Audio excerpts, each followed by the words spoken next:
ఆదివారం దుబాయ్ అంతర్జాతీయ క్రికెట్ స్టేడియంలో జరిగిన ఏషియా కప్ 2025 ఫైనల్స్‌లో భారత్, పాకిస్తాన్ జట్లు తలపడ్డాయి. ఉత్కంఠభరితంగా సాగిన ఫైనల్స్‌లో టీమిండియా 5 వికెట్ల తేడాతో గెలిచింది. పాకిస్తాన్‌కి తెలుగు ఆటగాడు తిలక్ వర్మ 69 పరుగులకి నాటౌట్‌గా నిలిచి షాక్ ఇచ్చాడు.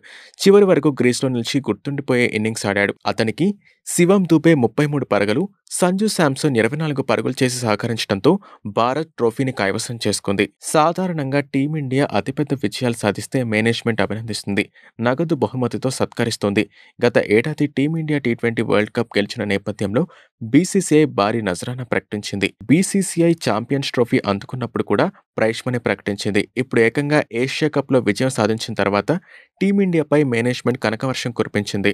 వాస్తవానికి గతంలో ఏషియా కప్ సాధించినప్పుడు మేనేజ్మెంట్ ఈ స్థాయిలో ప్లేయర్స్కి క్యాష్ ప్రైజ్ ప్రకటించలేదు. కానీ ఈసారి పాకిస్తాన్ జట్టుపై విజయం సాధించిన నేపథ్యంలో మేనేజ్మెంట్ ఆనందంలో ఏకంగా 21 కోట్ల ప్రైజ్ మనీ ప్రకటించింది.